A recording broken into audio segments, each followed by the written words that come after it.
వి gold trusted gold buyers మీరు తాకట్టు పెట్టిన బంగారాన్ని విడిపించి ఈ రోజు ఉన్న మార్కెట్ ధరకు కొనబడును. నమస్తే, welcome to I dream inside politics with కవిత.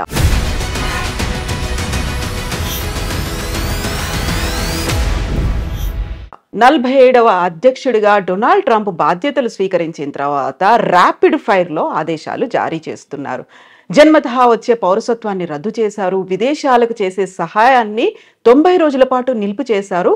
దీంతో పాటుగా H1 వీసాల మీద చర్చలు, వాదనలు కొనసాగుతున్నాయని చెప్పారు. అండ్ ఆంక్షలు కూడా కొనసాగుతున్నాయి. భారతదేశం మీద ద్వైపాక్షిక సంబంధాలు ఎలా ఉండబోతున్నాయి? ఈ ఎగ్జిక్యూటివ్ ఆర్డర్స్ భవిష్యత్తులోనూ ఇలాంటి సంచలనాలనే కలిగించబోతున్నాయా?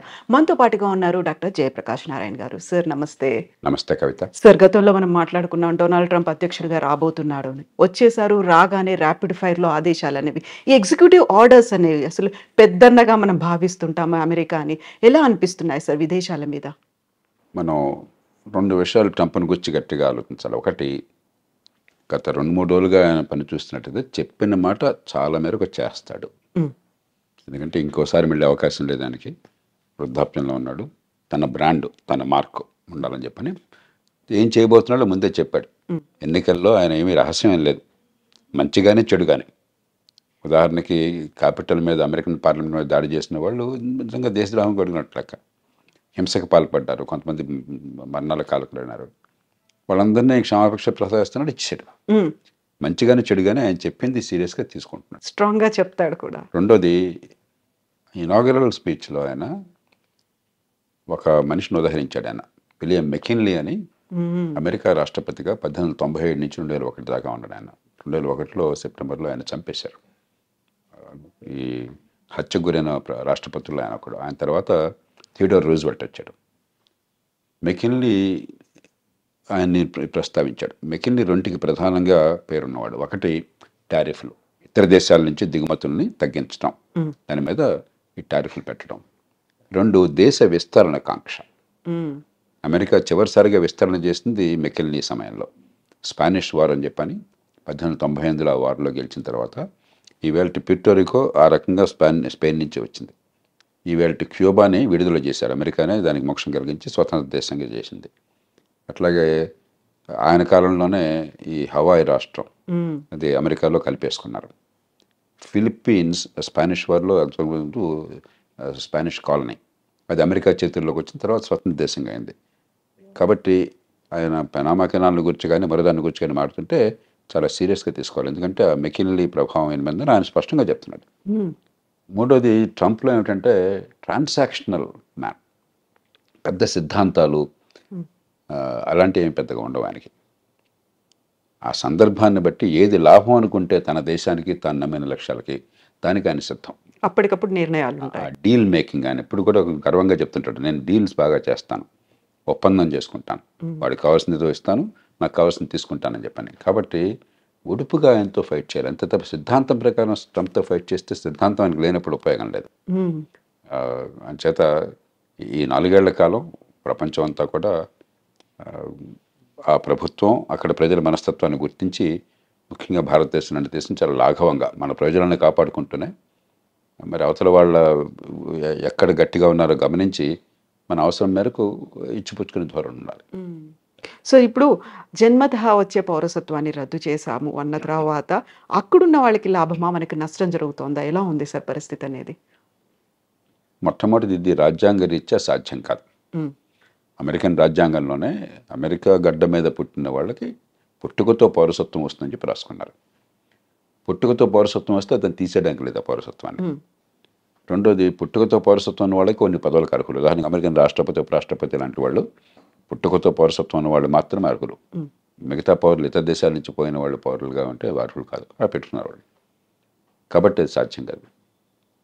కానీ ఆయన ఎందుకు చేశాడంటే ఆయన 2 కారణాలుగా, ఒక బలమైన సంకేతాన్ని ఇవ్వాలి, అక్రమ వలసదారులకి వ్యతిరేకము, నేను ఇంకా క్షమించను అని చెప్పడానికి. రెండోది, ఇది ఖచ్చితంగా సుప్రీంకోర్టు దాకా పోతుంది. అమెరికాలో తుమ్మిన దగ్గర సుప్రీంకోర్టు దాకా వెళుతుంది. ఎందుకంటే అది లిటిగేటివ్ సొసైటీ. ప్రతిదానికి ఒక కోర్టుల వివాదాలు, దావాలు, ఆ దేశ సంప్రదాయంలో భాగం అది, ఆ దేశం జన్యువుల్లో భాగం అది. సుప్రీంకోర్టుకి వెళుతుంది. 199 సక్రమంగా ఆ దేశంలోకి చట్టబద్ధంగా ప్రవేశించిన వాళ్ళు సంతానం కనుక అయినట్టయితే దాని పౌరసత్వాన్ని సుప్రీంకోర్టు కాదనలేదు. కానీ అక్రమంగా ప్రవేశించిన వాళ్ళైతే అన్డాక్యుమెంటెడ్ ఇమిగ్రెంట్స్ అంటాం, వాళ్ళకి వాళ్ళ పిల్లలకి పుట్టుకతో పౌరసత్వం ఇవ్వవద్దన్న విషయంలో బహుశా సుప్రీంకోర్టు మరి ఇంకొక స్టాండ్ తీసుకోవచ్చు. కాబట్టి భారతీయ సంతతి వాళ్ళకి నేను అనుకోవటం, మన వాళ్ళు 195 భారతదేశం నుంచి వెళ్ళిన వాళ్ళు అమెరికాకి నైపుణ్యము విద్య ఉన్నవాళ్ళు, డాక్యుమెంటెడ్ ఇమిగ్రెంట్స్ అంటే వీసాలు వగేరా పొంది చట్టబద్ధంగా వెళ్ళిన వాళ్ళు. కాబట్టి వాళ్ళకి ఇబ్బంది ఉండకపోవచ్చు. కానీ అన్డాక్యుమెంటెడ్ ఇమిగ్రెంట్స్ పిల్లలకు మాత్రం ఆ పౌరసత్వం ఉంటుందా లేదని సుప్రీంకోర్టు చేతిలో ఆధారపడి ఉంటుంది. ఇక రాజ్యాంగాన్ని మార్చడం అమెరికాలో దాదాపు అసాధ్యం. అలా కాకుండా అమెరికాలో పుట్టుకతో పౌరసత్వం రాకుండా చేయాలి అని చెప్పని కనుక అన్నట్టయితే అమెరికాలో పార్లమెంట్లో 2 సభలు, senate, American house of representatives, దానిలో 3/2 మెజారిటీ కావాలి, 4/3 రాష్ట్రాలు ఆమోదించాలి. అమెరికాలో ఇది తల్లకిందులుగా తపస్సు చేసినా కూడా సాధ్యం కాదు. కాబట్టి కొంతమేరకు అంటే అక్రమంగా ఆ దేశంలోకి ప్రవేశించిన వాళ్ళ సంతానానికి పౌరసత్వం లేకుండా సుప్రీంకోర్టు ఏమన్నా కనుక రాజ్యాంగాన్ని ఆ రకంగా వాళ్ళు విశ్లేషించినట్టయితే అది సాధ్యం కావచ్చు. భారతీయ సంతతి వారికి ఇబ్బంది ఉండదు. కానీ భారతీయులు ఖచ్చితంగా అక్రమంగా చొరబడేవాడు కొంతమంది ప్రయత్నం చేస్తున్నారు. అదివరకు నాకు తెలియదు. ఈ మధ్య కొన్ని అంకెలు చెప్తున్నారు, 7.5 లక్షల మంది దాకా ఉన్నారని.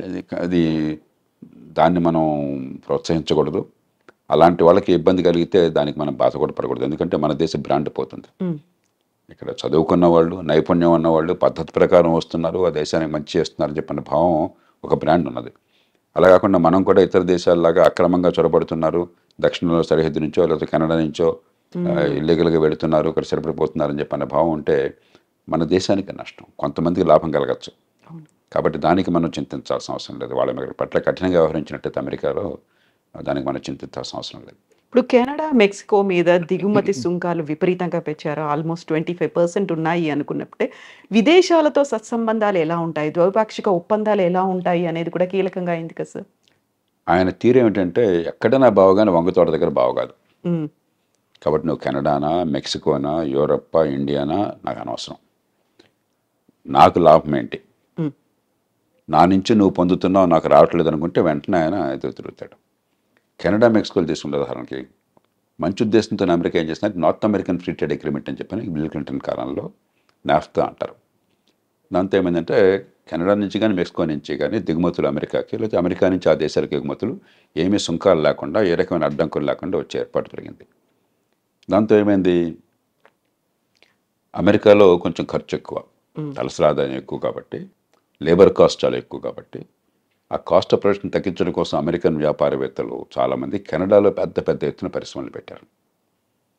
ఉత్పత్తి కెనడాలో జరుగుతుంది, ఆ కార్లు కానీ మిగతావి కానీ అమెరికాకు వెంటనే సరిహద్దే కదా, పక్క దేశమే కదా, అమెరికాకు వెంటనే వచ్చేస్తున్నాయి. అమెరికన్ వినియోగదారులకు లాభం జరుగుతుంది, కానీ అమెరికన్ ఉత్పత్తిదారులు నష్టపోతున్నారు. సమస్య వినియోగదారులకేమో చవకగా మంచి మన్నికల వస్తువులు కావాలి, ఉత్పత్తి చేసేవాడికి మనకు లేబర్ మార్కెట్లో ఉద్యోగాలు దొరకాలని చెప్పంటే మన దేశంలో ఉత్పత్తి జరగాలి. ఈ రెండింటికి మధ్య క్లాష్ ఉన్నది. ఇక్కడ ఏంటంటే ట్రంప్ ఆయన పార్టీ ఈ ఉత్పత్తిదారుల పక్షం వహించారు. మన దేశంలో మన వాళ్ళకి ఉద్యోగాలు రావాలి, వాళ్ళకేమిటి రావటం అని చెప్పన్నది. అలాగే అంతకంటే అమెరికాకి చాలా ఇబ్బంది కలిగించేది ఏంటంటే చైనా వాళ్ళు అర్థం చేసుకున్నారు, మన మీద ఆంక్షలు పెడతారు ఉన్న కొద్దికిని.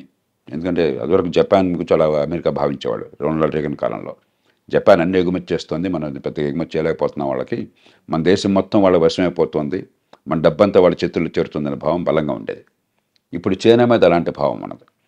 చైనాతో ట్రేడ్ సర్ప్లస్, చైనాకి $200-300 బిలియన్ ట్రేడ్ సర్ప్లస్ ఉంది అమెరికాతో.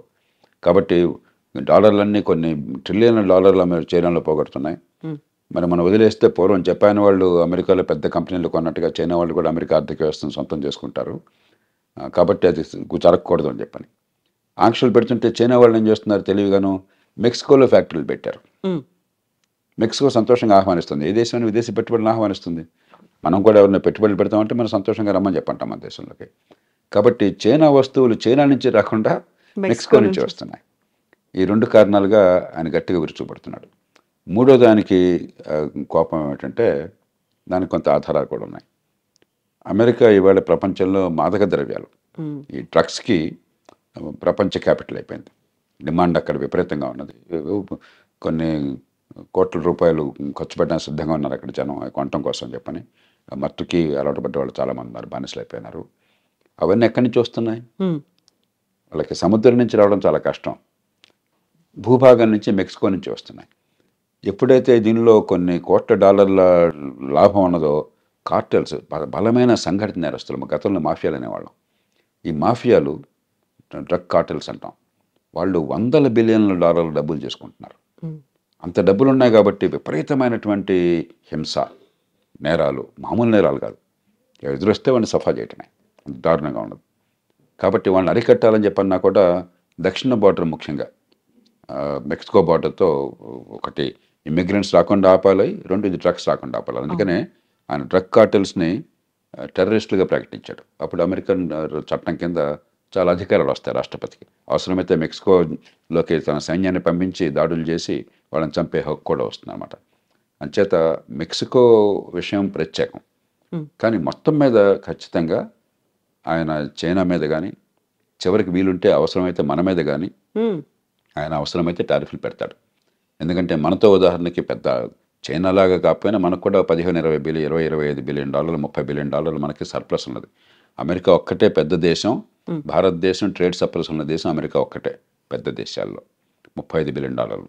చైనాతో మనకి 90-100 బిలియన్ డాలర్ల లోటు ఉన్నది, అమెరికాతో 30-35 బిలియన్ డాలర్ల సర్ప్లస్ మిగులు ఉన్నది. ఆయనకి ఎక్కడ ఏ దేశానికి తన దేశంతో వాణిజ్యంలో మిగులున్నా సరే ఆయనకి వెంటనే అక్కసు, వాడు వస్తువులు మన దగ్గర అమ్ముకుంటున్నాడు, మనం అమ్మలేకపోతున్నాం అని చెప్పని. హ్యార్లీ డేవిడ్సన్ ఒక కంపెనీ ఉంది, ట్రంప్ 2-3 సార్లు దాని గురించి ప్రస్తావించారు. ఈ మోటార్ సైకిల్ నడుపుతారు, అవి ఏమిటో నాకు తెలియదు కానీ కొంచెం ఈ కుర్రాళ్ళు కొందరు మోసపోతారు, చాలా ఖరీదైనటువంటివి. మన వాళ్ళు ఖరీదైన వస్తువులు మన దేశంలో లగ్జరీ ట్యాక్స్ చాలా ఎక్కువ పెడతాం. ఆయన 2-3 సార్లు ప్రస్తావించాడు, ఇండియా టారిఫ్ కింగ్, చూడండి హార్లీ డేవిడ్సన్ మోటార్ సైకిల్ మీద టారిఫ్ పెట్టారని చెప్పని. అలాంటి విషయాల్లో మనం కొంచెం సౌమ్యంగా, పెద్ద నష్టమే లేదు, ఆయనకి ఏదైతే గట్టిగా బుర్రలో ఉందో దాన్ని తగ్గించేసుకోవాలి, మనకి ఇబ్బంది లేకుండా చూసుకోవాలి. కొంతమేరకు అమెరికా నుంచి వస్తువులు మన దేశం రావడానికి మనం అనుమతించాలి వస్తే టారిఫ్లు తగ్గించి. ఎందుకంటే ఆయనతో గొడవ పెట్టుకుని మనం టారిఫ్లు పెంచేసుకుంటే మనం నష్టపోతాం. కాబట్టి మనం కొంత లౌక్యంగా వ్యవహరించాలి. మనకంటే ఇబ్బంది చైనాకి ఎక్కువ జరుగుతుంది, ఎందుకంటే చైనా మీద చాలా అక్కసు ఉన్నది, ఒకటి అమెరికాతో ధీటుగా ఉన్నదని. రెండోది, ఈ మధ్య గట్టిగా ఆయన చేసిన ప్రకటన, దాన్ని కూడా సీరియస్గా తీసుకోవాలి. కొంతకాలం క్రితం ఈ బ్రిక్స్ దేశాలు, ప్రధానంగా చైనా, రష్యా, భారత్, 3 మిగతా దేశాలకు 7 ఉన్నాయి. ఇవన్నీ ఏమిటంటే డాలర్కి పోటీగా వేరే కరెన్సీని పెంచాలని చెప్పని ఒక ఆలోచన చేశారు. ఏషియన్ కరెన్సీ యూనిట్ అని, ఏసీయూ అని, లేకపోతే మరో పేరుతోనూ బ్రిక్స్ కరెన్సీ ఒకటి పెట్టాలని. ఈ లావాదేవీలు ఈ దేశాల మధ్య డాలర్ అవసరం లేకుండా ఎగుమతులు దిగుమతులు జరిగినాయి అనుకోండి. ఉదాహరణకి రష్యా ఉంది, రష్యాతో ఇప్పుడు డాలర్ల వాణిజ్యం సాధ్యం కాదు అమెరికా ఆంక్షల వల్ల. మనకి రష్యా వాళ్ళ ఆయన ముడి చమురు పంపిస్తుంది, మనం డబ్బులు ఎలా ఇస్తున్నాం వాళ్ళకి? రూపాయలు ఇస్తున్నాం. రష్యాకి రూపాయలు ఉపయోగం లేదు. అలా కాకుండా ఈ అన్ని దేశాలకు ఒక కరెన్సీ ఉందనుకోండి, ఆ కరెన్సీ మనం కూడా వాడడం మొదలెట్టామనుకోండి, రష్యా దగ్గర ఆ కరెన్సీ చేరినప్పుడు మన దేశంలోంచి ఎగుమతులు వాళ్ళకి ఏం లేకపోయినా అదే కరెన్సీ చైనాలో చలామణి అయిందనుకోండి, చైనా నుంచి వాళ్ళు బోల్డ్ ఎగుమతులు తీసుకోవచ్చు. చైనా అంతా ఎగుమతి చేసే దేశం కదా, ఇట్లా పనికి వస్తుంది ఈ 9-10 దేశాలు. ఒక ఆలోచన ఉన్నది. ఆయన నిర్మోహటంగా చెప్పాడు, మీరు కనుక అలాంటి ఆలోచన పెట్టినట్టయితే మీ మీద 100% టారిఫ్లు పెడతానన్నాడు. కాబట్టి అది ఆలోచన మనం పూర్తిగా దానికి దూరం అయిపోవాలి. ఎందుకంటే మనం అమెరికాతో కయ్యానికి దిగి నష్టపోయే శక్తి మనకు లేదు. చైనా లాంటి దేశాలకు ఇలాంటిది పెరగాలని కోరుకుంటుంది. కాబట్టి ఇలాగా మనం ఒడుపుగా వ్యవహరించాలి ఖచ్చితంగా. కానీ మొత్తం మీద చూస్తే ప్రపంచంలో ఇతర దేశాలతో పోలిస్తే పెద్దగా ఇబ్బందులు లేకుండా ఉండే దేశం భారతదేశం. ట్రంప్ వల్ల అమెరికాతో మనకున్న సత్సంబంధాలు, వాళ్ళకి మనకి ప్రపంచంలో సమానమైన ప్రాపంచిక దృక్పథం ఉన్నది. ఇప్పుడు చైనాను గురించి కానీ, ఇతర దేశాలను గురించి కానీ, మరి కొన్ని విలువల విషయంలో కానీ అమెరికాకి మనకి విభేదాలు ఏం లేవు, పూర్వకాలంలాగా కాదు. ఈ చిన్న చిన్న విషయాలు, వాణిజ్యపరమైన విషయాలు అంటే మనం సర్దుకుపోవచ్చు. కాబట్టి రెండోది, మనం అంటే చాలా సద్భావం ఉంది అతనికి, వివిధ కారణాల వల్ల అందులో మోదీ అంటే కూడా, అలాగే మోదీ అంటాం కూడా. అలాగే అమెరికా బయట, అమెరికాలో కూడా లేనంత ప్రజాదరణ భారతదేశంలో ఉంది ట్రంప్ అంటే. ఈ మధ్య సర్వేలో 85% భారతీయులు ట్రంప్కి అనుకూలంగా ఉన్నారని చెప్తున్నారు. ప్రపంచంలో అక్కడ ఊహించడానికి కూడా సాధ్యం కాదు. చాలా దేశాల్లో ట్రంప్ వ్యతిరేకులు, అమెరికాలోనే దాదాపు 50% మంది దానికి అనుకూలం, 49-50% మంది అనుకూలం. మన దేశం 85% అని చెప్పి అంటున్నారు. అలాగే భారతీయ సంతతి వాళ్ళు అమెరికాలో చాలామంది కీలకమైన పాత్ర పోషిస్తున్నారు, రాజకీయాల్లో కానీ టెక్నాలజీలో కానీ. వాళ్ళంటే ట్రంప్కి చాలా ఇష్టం. వివిధ కారణాల వల్ల భారతదేశానికి ఇబ్బంది ఉంటుంది. ఎందుకంటే వంగతో ఎక్కడైనా బావగానే వంగతోట దగ్గర బావ కాదు ఆయన విషయంలో. కానీ ఆ సందర్భాన్ని బట్టి మనం కొంచెం మలుచుకుంటూ ఉండాలి. అంతే. ఇప్పుడు H1B వీసాలకి సంబంధించి కూడా వాదనలు కొనసాగుతున్నాయి. ఇరువైపు వాదనలు మేము విన్నాము అన్నప్పుడు, ఒకవేళ దానికి సంబంధించి ఒక కఠినమైన నిర్ణయం తీసుకుంటే భారతదేశంలో ఐటీ కంపెనీలు కావచ్చు, అక్కడ పనిచేస్తున్నటువంటి ఐటీ ఉద్యోగుల పరిస్థితి ఎలా ఉంటుంది సార్? ఇందులో 2 ఉన్న విషయాలు. ఒకటి, ఉన్న H1B వీసాల్లో భారత్ వాటా 7% పెట్టారు. అంటే ఏ దేశానికి 7% కంటే ఎక్కువగా వీసాలు ఉండకూడదని పెట్టారు. భారత్ జనాభా ప్రపంచంలో 18%. అమెరికా వెళ్ళాలని, చట్టబద్ధంగా వెళ్ళాలని ఉబులట పడేవాళ్ళు బహుశా ప్రపంచంలో 35% మనం అయి ఉంటాం. మరి మనకి 7% పెట్టి ఒక చిన్న గోచిపాతంత చిన్న దేశానికి 7% పెట్టడం అనేది అది హేతుబద్ధమైంది కాదు. కాబట్టి దాన్ని మారుస్తారా లేదా? నేను అనుకోవటం అది మారుస్తారు. ఎందుకంటే అమెరికాకి అవసరం కాబట్టి, మనకు అవసరం కాబట్టి. రెండోది, H1B వీసాలు అమెరికాలో పని ఉన్నట్టయితే, నైపుణ్యం ఉన్నట్టయితే విరివిగా ఇస్తారా లేదా? రెండుని వేరువేరుగా చూడాలి. మన వాటా పెరుగుతుందా లేదా, మొత్తం మీద అసలు కేక్ పెరుగుతుందా లేదా అని చెప్పన్నది. కేక్ పెరగడం విషయంలో ఇప్పుడు చాలా పెద్ద అంతర్యుద్ధం జరుగుతుంది రిపబ్లికన్ పార్టీలో. ట్రంప్కి సాంప్రదాయంగా మద్దతు ఇస్తున్న మెగా రిపబ్లికన్స్, వాళ్ళు మెగా రిపబ్లికన్స్ మన దేశం తప్ప మిగతా వాళ్ళు ఎవరు వద్దు, తెల్లోడు తప్ప ఇంకెవరు వద్దు, ఇలా ఆలోచించేవాళ్ళు. సో అమెరికా ఫస్ట్ అనే నినాదం కూడా అలా వచ్చింది. అమెరికా ఫస్ట్, దేశంగా ఫస్ట్ అంటాం వేరు, కానీ యూరోపియన్ సంతతి వాళ్ళు, తెల్లతోలు వాళ్ళు, క్రైస్తవులు, దానిలో 2 కోణాలు ఉన్నాయి మళ్ళీ. ఆ కోణం వాళ్ళు ప్రధానంగా ఒక హార్డ్ కోర్ మెగా రిపబ్లికన్స్. వాళ్ళు అసలు H1B వీసాలంటే మన ఉద్యోగాలు కొట్టేటువంటి రావడానికి వీల్లేదని వాళ్ళు గట్టిగా అక్కడ కూర్చున్నారు. కానీ అమెరికా ఆర్థిక వ్యవస్థ పెరగాలి, అమెరికా ప్రపంచంలో మేధా సంపత్తి ఎక్కడున్నా వాళ్ళు మనం ఉపయోగించుకోవాలి, వాళ్ళు మన మనుషులు కావాలి. అమెరికా గొప్పతనం ఏంటంటే గత 100-150 ఏళ్ళుగా, 100 ఏళ్ళుగా ముఖ్యంగా ఎక్కడ ప్రపంచంలో మేధాశక్తి ఉన్నా కూడా వాళ్ళని లాక్కున్నారు, ఆకర్షించగలిగారు. అందుకే ప్రపంచంలో గొప్ప శాస్త్రజ్ఞులు అంటే అమెరికా వెళ్ళిపోతాడు 190 మంది. ప్రపంచంలో గొప్ప ఎంటర్ప్రెన్యూర్ అంటే అమెరికా వెళ్ళిపోతాడు. గొప్ప వ్యాపారవేత్త అంటే అమెరికా వెళ్ళిపోతాడు. గొప్ప పండితుడు అంటే అమెరికా వెళ్ళిపోతాడు. ఆకర్షించగలిగారు. అలాంటి వాళ్ళని పోగొట్టుకుంటే నష్టపోతామని చెప్పన్న భావన ట్రంప్ కూడా ఉంది. ఆయన కూడా బహిరంగంగా ప్రకటనలు చేశారు 2-3 సార్లు. ఈ దేశంలో ఉన్నత విద్య, మంచి విద్యా సంస్థల్లో చదువుకుని మంచి నైపుణ్యం అంటే వాళ్ళని ఈ దేశం నుంచి మళ్ళీ పోనివ్వకూడదు, మనం ఇక్కడే నిలుపుకోవాలని అంటున్నాడు. అది ఆయన బుద్ధి చెప్తోంది. కానీ హృదయం ఏం చెప్తోంది? ఈ మెగా రిపబ్లికన్స్ వల్ల ఈ తెల్లతోలు వాళ్ళు తప్ప, యూరోపియన్ సంతతి వాళ్ళు తప్ప, క్రైస్తవులు తప్ప, మన జాతి వాళ్ళు తప్ప మిగతా వాళ్ళు రావటం ఏంటని ఇంకోటి ఉంది. ఏది నెగ్గుతుంది అనేది ఇప్పుడు చివరికి ఆయన నిర్ణయం. అది ఏది పై చేయి సాధిస్తుంది, ఎందుకంటే ఇప్పుడు చెప్పలేము. ఎందుకంటే వ్యాపారవేత్తలు, టెక్నాలజీ వాళ్ళందరూ కూడా H1B వీసాలు సమర్థులకు విరివిగా ఇవ్వాలని చెప్పని, ఈ మెగా రిపబ్లికన్స్ అలా ఇవ్వడానికి వీలు లేదని చెప్పని చేత ఒకటేమో మన వాటా పెరుగుతుందా లేదా, బహుశా నేను అనుకుంటే మన వాటా పెరుగుతుంది, అది అమెరికన్ అవసరాల కోసం అని చెప్పని. కానీ మొత్తం మీద కేక్ పెరుగుతుందా లేదా అని చెప్పన్నది పెద్ద సిద్ధాంతపరమైన చర్చ తీవ్రంగా జరుగుతుంది అమెరికాలో. సో ఇప్పటికిప్పుడు అయితే ఆ భారతదేశానికి లాభమా నష్టమా, ట్రంప్ ఎలా ఉంటాడు అనేది అయితే అంచనా వేయడానికి లేదు కదా సార్. పెద్ద నష్టం మనకు ఉండదు, ముందు భయపడకూడదు. ఎందుకంటే ప్రపంచంలో ఏ దేశానికి లేని సౌలభ్యం మనకున్నది. మొత్తం మీద ఎంతో కొంత ట్రంప్ లాంటి వాడు కొత్త ఆలోచనలతో, కొన్ని సందర్భాల్లో రాడికల్ ఆలోచనలతో, విధానాలతో వచ్చినప్పుడు కొంత ఒడిదుడుకులు ఉంటాయి. ఆ ఒడిదుడుకులను పక్కన పెట్టేస్తే మొత్తం మీద పెద్దగా ఇబ్బందికి ఏమాత్రం కలగని దేశం, పెద్ద దేశం భారతదేశం.